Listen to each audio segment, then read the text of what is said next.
podcast. I'm Sybil, better known as Sid Sib. I'm Sharona, also known as Blues Brothers. And I'm Beth, and I'm back. Yay!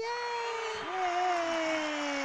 I'm so glad I'm back, you guys. Yes, Missed you. welcome, welcome. We missed you too.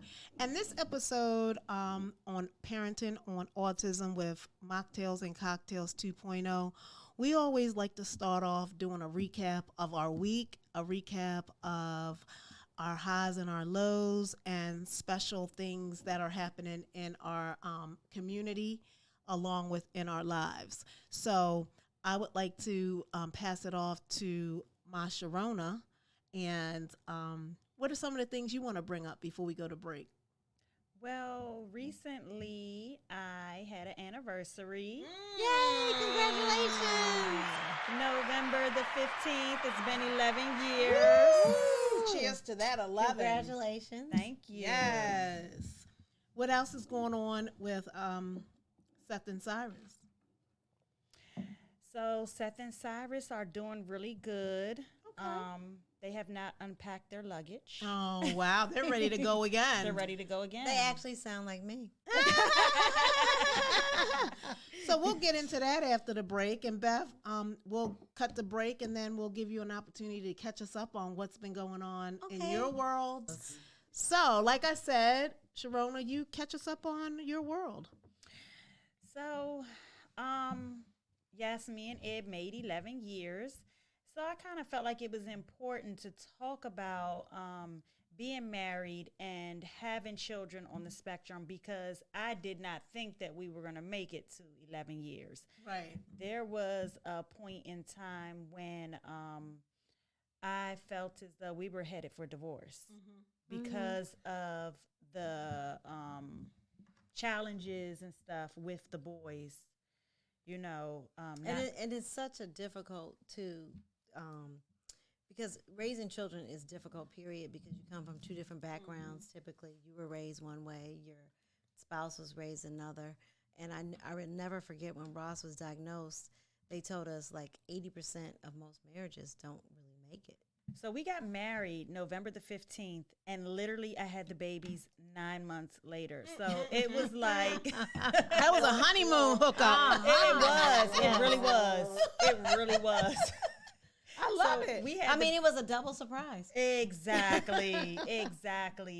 And when we first learned that the boys were autistic when they were probably about 1.5, 2, and Ed just did not want to accept it. You know, he was, they're boys. He was in such denial. And I knew as a mother that there was something wrong. And, you know, he didn't want to go along with what the doctors and the therapists and what, you know, the professionals were saying to do. He just kept brushing it off, and I knew better. You know, we have to get them help at a young age. We have to accept this. This is what's going on in our lives now. And he was just so nonchalant and like blowing it off. And it made me so mad. It frustrated me so bad, because I'm like, you know, you cannot keep moving and going you're like, on. get with the program, buddy. Yeah. But you know what? So it's like a grieving process, kind of. And I have been in a lot of therapy over the years. And one of the things one therapist said to me that just resonated with me is that we think that grieving has a time limit, and it does not. It's something that we can constantly do and be on a spectrum with that. So he just was on a spectrum at a different point than you were. And it's a blessing from God that you all were able to see your way through it. Yeah. And be able to be on the same page at some point. And it's going to be a journey. Like, you know, how old are the boys? 10? Yeah, they're 10. Okay. So, because, you know, teenagers are a trip. Yeah. Whether they're on the spectrum or not. Yeah. So, it's just a blessing that you all have been able to, like, work together, communicate, trust, and just keep pushing on. Yeah. Just keep going and growing and, you know, like glowing. I think that you guys I like that. are growing amazing. and glowing. Yeah. I mean, they're an amazing couple to be around. Like, they feed off of each other. They allow each other to be in their own zone. So, like, when you're around a couple like that, you know it took work. Yes. You know that it wasn't just, you know, at you all's age. or Now, happenstance. Yeah, it's not. That you no put- I was just gonna say we spoke really quick. We spoke briefly No, don't on, you know, me having the boys and almost divorcing, but making it to my 11th year anniversary. And then we spoke on you, you know, dating with the children and ultimately finding your Malik and settling down and being happy. But Beth, tell us really quick about what it was like having your son and then being married and then having to get divorced. Yes. Painful. And it still is painful because, you know, now we have to co-parent. How long were you married? 28 years. That's a long time. How old was Ross when you got the divorce? 22 or 23. So you He's guys 27. made it through the hard times. The But you know, bad but I years. think that there's so much I could say. We probably don't have time for the podcast of what I could say. I'm 5 years divorced after being married for 28 long. Actually, together for 30, but married 28. When Ross was first diagnosed, the therapist, the psychiatrist, all the people that are involved in that diagnosis said that 80% of couples that have a child on the spectrum don't make it. And we were like, we're going to beat that statistic. We're not going to beat that statistic. And for the longest, we weren't that statistic. But as Ross progressed, as he got older, and, you know, I also have a child that's not on the spectrum, which I feel a sense of guilt about him in a different way because, you know, if you have a child that's developmentally on target, you're constantly thinking, oh, well, he's good. This other child needs my attention because he's not good and he needs more attention. So you directed a lot of your attention towards Ross instead of TJ. I think You so. feel like you kind of abandoned TJ a little bit? Yes, I mean I don't know if he feels that way, but I feel Looking that, back. Yes, as looking back, I do. Tommy and I both did, my ex-husband, because we were so focused on Ross and what his needs were, and TJ could communicate, he could talk, he could tell us his needs. He seemed good, but as I look back, especially being divorced now, I don't think he was. And back then in '96 and '95, Yeah, Ross was one, yes. Holly Robinson Pete and Rodney Pete. Last episode we were talking about books, and Rodney Pete wrote a book, Not My Boy, and Holly talked a lot about them almost getting divorced, and that's a big topic on her platform, how they got through, because Rodney Pete, hence football star, Philadelphia Eagle. But anyway, so that's why it was so important for us Detroit to come Lion. I knew she was going to say that. That's why I interrupted her, because, it gets a little heavy here, and I just wanted to bring a little light to you reminiscing about what you went through. So I just wanted to, kind of lighten the load, because I appreciate it. Unpacking, something so deep and not feeling like you did anything wrong, because you did the best that you knew. We absolutely did. So I just wanted to interject there. I'm sorry. Sharona, when I speak to her, a lot of her pain or what she's saying in the beginning when she got that diagnosis really resonates with me, because I was a mommy on a mission. How you guys have your foundations, which I think are awesome. I wish I had that support system or something to channel that energy into to try to, but I would be up to 2 and 3 o'clock in the morning every night on the internet trying to figure out. That's how I know about Kennedy Krieger. That's how I know about the casein and gluten-free diets. That's how I know about vision therapy. I mean, Sybil and I have laughed about all the things that I've done for Ross. Looking for the magic pill. Because at the time, Tommy was like, oh, he's going to be okay. Yep.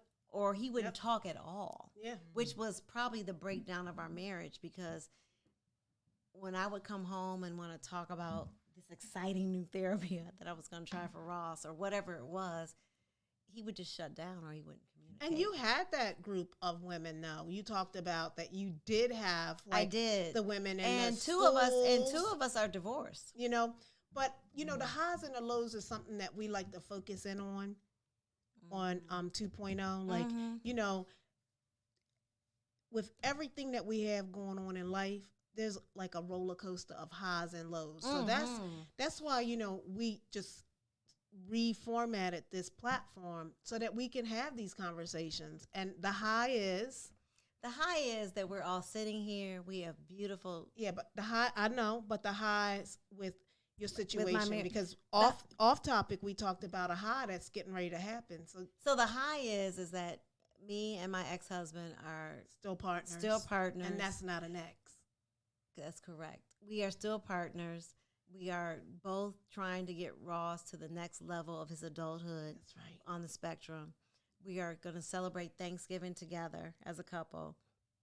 And, you did mention that this is the best that you guys have been. I think that it's a high. No, it's awesome. I mean, I love the fact that we can communicate better than what we...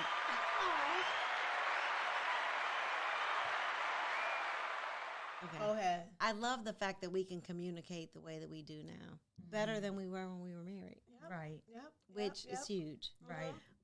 And it's the best what's for Ross and for TJ, which is my older son. So yes, and he's happy too. I can tell in him that he's like, it's important. Yeah, those are the important things. Like, and he's an awesome father. He always was. Yeah, like focus on the silver lining. Yeah, in any situation, and I think that's how I get through my life. I do it's just like focusing on what's good because we have to navigate through the rough times. Right. And when you navigate through the rough times and don't give up, there's a reel or rail, whatever they call it. They say I say it wrong, but you sent it to me about Michelle Obama, and I'll have to send it to you about their marriage. It's never 50-50. No, it's never 50-50. It's not. And every said older that women have always told me. Michelle said that it was 70% her for a very long time. Yeah. She was the breadwinner. The breadwinner, everything in the marriage Yeah. for 70% of the marriage, most of the time that they were married. Michelle. And I think that is Obama. true. I think it's a yin and a yang in most relationships. I think you're right. I think sometimes it's 70-30, sometimes it's 50-50, sometimes it's 90-10. And it shouldn't matter who it is. But it's very important that when it is 70-30 and you have to be the 70, you have to hold on. You have to be able to pull through. You have to be able to stay strong and stay solid. And I think that you have to remain open and knowing that, right now it's your 70, but maybe later on you can be the 30 and be more chilled and relaxed. But and you be, have to and get be to okay that with point. it. Yeah. And be okay no matter what percentage you're at. Yeah. So if you're the 70, you're good. And if you're the 30, you're good. To your point, Sybil, I think it's our relationship's more healthy than it's ever been. That's beautiful. Than it was when we were legally married to each other. Does that make sense? Right. What do you think was the breaking point to make you just finally like, this is it? Because he had shut down. He quit talking. So there's two things, and I think that's difficult when you don't communicate. It's a non-negotiable. Yeah. It's a non-negotiable. And there can't be just one person communicating and the other person not. And not when you have a non-verbal. Right. It's too much. You're going to talk to me. Ain't nobody else in here talking to me. You going to talk to me. You're not going to walk in the room like crickets. Right? Oh, no, you got to go. Oh, there was a lot of crickets. But I think for him, he was stressed at his job. Not that I'm justifying it. And he didn't know how to communicate. A lot of people don't know and how. Probably was stressed at home, too, with having to raise a son that's nonverbal, It probably weighed on him, too, and made him react. The morning, you said, the morning period lasts. So, and you just learned that through your years of journey. Yes. Your years of therapy. I'm 5 years outside of being married to him or living with him, and it's been a journey. It's been a grieving period. And I never stop grieving. And you do a bunch of crazy stuff in your 5 years of grieving. But I'm coming out the other side, and I see it, and it's a beautiful thing. Good, bye. No, it's a beautiful thing. I'm so happy. Because I've been all over the world. I really have, even to myself. But, the fact that I can laugh and communicate with you all, I told you the podcast has always been therapeutic for me. Yeah, of course. And meeting other people that understand. So when you shared with me, you were like, I almost wanted to get divorced. But I mean, there were years. It was cyclical. Yeah. I think I slept on the couch probably for about 6 months straight because I was just, it was just getting on my last nerve with, I felt one way strongly about raising the boys like this, and he would not get on board with it. And so it caused a lot of tension. Once we got mad at each other, words are being said, then, you know, attitudes, and that egos. you can't take back. Yeah, and then on top of that, we have 2 other children. At one point in time, I was dropping 1 off at high school, 1 off at junior high, and 2 off at elementary, 2 different elementary schools. And then I had to go to work. So I'm stressed. He got to get up 5 o'clock in the morning and go to work, pick them up, take them to therapy, pick them up from therapy, bring them home. Yeah. Still, we got to do our grocery shopping. Yes, for I know. a family of 6, I got you. washing clothes, cleaning the house, fixing holes, you know, because the boys kick holes in all my walls. So, you know, dealing with life and then having to deal with 2 children on the spectrum and just learning about autism was a whole lot to take in. And it just made me depressed, which made me feel like, you know, you're not making me happy. My depression is because of you. And I'm pretty sure he felt the same way. So I just kept my distance from him for a while until we had a big powwow. And the boys started making progress and things just started getting better. And we were just, you know, able to And stay then together. and then it was a big disconnect too as Ross was transitioning into adulthood. Tommy felt very adamant about him not living independently. He didn't see the vision. No. And I did. And he was like, I'm not giving my baby up. I'm not going to stop. I'm going to take care of him the rest of my life. And he's 9 years older than me. And I have type 1 diabetes. He has type 2. You know, tomorrow's not promised. Not to say that I'm going to check out of here tomorrow, but if I'm 60 years old and I have a chronic health condition, I don't want Ross to be 50, 60 years old going to live in an independent situation or TJ to have to be responsible for that. Right. I just felt very strongly about that. And I just needed him to listen and see and realize that he couldn't be a helicopter dad over in your 80 years old trying to take care of a 60-year-old. And then expecting if something happens to you, somebody's going to do the same thing. You need to watch the process from, and I love this about Sybil, you need to watch it happen while you're able, while you're healthy, while you're doing all these things. Because while you can still call the shots. yes. And he gets it. He says it all the time. He even thanks me. He's like, Beth, I thank you. I see it. I see the vision. I see what you were trying to tell me. How old was Ross when he moved out, when he went into independent living? 23, 24. So because he's been we living on moved his here. own now for 4 years? Yep. Oh, Yes. wow. Yeah. He moved. Yep. And it was hard. And Tommy was definitely a helicopter parent, like I always say to Sybil. And at some point, you got to just pull back. No different than when your daughter, I asked you about how she's doing in Atlanta. You gotta let them spread their wings, whether they're on the spectrum Or not. or not. And that's why I thank Sybil, because I'm here to see firsthand the girls were living here, and then they transitioned. I was there before they moved their stuff in. I was able to see the house before they had furniture. Then I was able to come back and visit once they had furniture, and just to see the girls happy and in their own space and walking around their own kitchen and opening cabinets and looking for stuff and closing them and pushing me out the door. And like Ross gets his overnight bag like halfway through and is like, okay, bye, Daddy, let go. Bye, we gotta go. The girls sitting at the table eating, it just gave me a peace of mind. It gave me hope. It gave me faith that, you know, this is going to be the boys one day, because it's different from somebody telling you and then being able to see it. And I see Sydney and Sabrina actually, you know, Sybil sends photos of them cooking in the kitchen. And that's so awesome because I had to see it in my head. Yeah. And I got to see it firsthand, so I'm super lucky. Yes, and Thank you, Sybil. You're welcome. But every person that I met as in Ross's journey told me I needed to prepare for that, and it was hard to hear. Yeah, and I'm pretty sure it was hard to do because it was you don't know, and you feel guilty. Yeah, there's a sense that's of your guilt. baby. Yes. That has because a disability. Yes, because they're not like my developmentally on target child. Yeah, they're not. And see, the highs and the lows for me is at least I do have two. The lows is it's two, but then the highs is it's two too because I know they'll be together. Wait, two and two. There's that 2.0. Exactly. Wait, two. And I got 1 and 1 equals I know, 2. you're 2 too. You're 2.0 too. Yeah. They drive me crazy together, but at least I know together they're gonna be together and they have each other. Yep. So, Yep. Yep. I just I'm overwhelmed. Yep.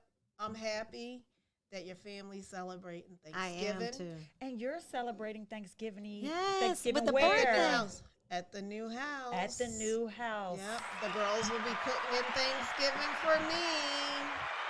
I just got a message. Do they cook? Do they cook, Sybil? Do they like The make girls cook? Yes. Oh, that's a skill. They that just made chicken and pizza. fried chicken. And, fried chicken? and homemade pizza. Oh, that's awesome. Nina sends all the videos.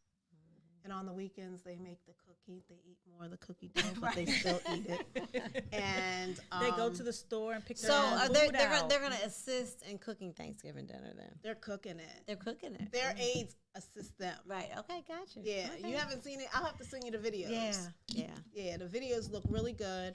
I'm excited. It's been a good ride. You and Jerry were the first that I was close to, like you said. You know, I didn't get to see it like Sharona saw Sydney and Sabrina transition from here to the new house and, you know, the show because they'll never leave. I remember Sharona being a part of another group, and when she left us and then she shared stuff with another group, and that group was like how I was, like, they'll always be with me. You're crazy. I'm not giving my kids up. And she's like, no, that was how I felt when I met these women. I met these women. Y'all don't understand. These women. Life is great again. Y'all just don't know. And it was painful because I was in the middle of divorce and that at the same time. Yeah. So I'm overwhelmed. A lot of times I probably interrupt more than I listen. So I was like glad to listen to both of y'all talk about the journey. And tonight was great having you. If you're available to call in, if you want to pop Absolutely. in. Beth, I told you when we did the 2.0, it is an open mic for you. You have great information. You gave Sharona and I tremendous resources with the medication. We respect you highly. I love you guys. Yep, Thank we you. love you too. I'm looking forward to you getting out of training. Lord. But I'm glad you're in training with the climate today, the layoffs and all of that. Like there were things going on. I will be very excited to see when Jerry's book drops. Yes. Her journey through her eyes. It's just always good to network with people and to stay connected in this community. And like I said, you guys, I'm here to help on both your foundations. Just I'm a call away. Oh, I got something for you in my bag. Okay, good. But I'm just saying, let me know. Yeah. We're planning holiday. I just want to quickly go over that. What's my time, Mike? Okay, 5 minutes left. We're trying to stay on target, guys. YouTube got us on this thing. We could go for hours, but YouTube said 5. So real quick, Thanksgiving is this week. I hope you can make it. I understand if you can't because you're doing something that's spectacular. I'm excited about that. It's taking your boy, your man, to your family's house. And they haven't seen him. Yeah, and that's a celebration of itself. But you know, there'll be other parties if you're worn out. Because I know I would be. I wouldn't try to do two things. We're gonna be on 95 on Thanksgiving Day. That's big right there. Yeah. So and then in December we're gonna try to have a holiday social somewhere special where we will have some interviewing of other people. Okay. That's something that we're planning. What else are we doing in December? Am I leaving anything out? I think that's it. Yeah, we want to do. So the foundation isn't having any like holiday special. Yeah, that would be our social. Okay, got you. Yep. And you haven't picked the date yet. No. Okay. A Just date keep or me a abreast. spot. Yeah, of course, Okay. of course. And that's it. So thank you. You're Call in welcome. anytime. Your I mic will, will. your mic will always be in the suitcase. Whenever you drop in, drop in. I hope this video finds everybody in the best place. I want to wish everybody a happy holiday season, safe. I give thanks for meeting these ladies in my life. I thank both of y'all. I thank Mike Dimback. Have a great Thanksgiving. I don't know where you're celebrating it, but you're more than welcome to come to hers on Friday for the girl's birthday. We're out.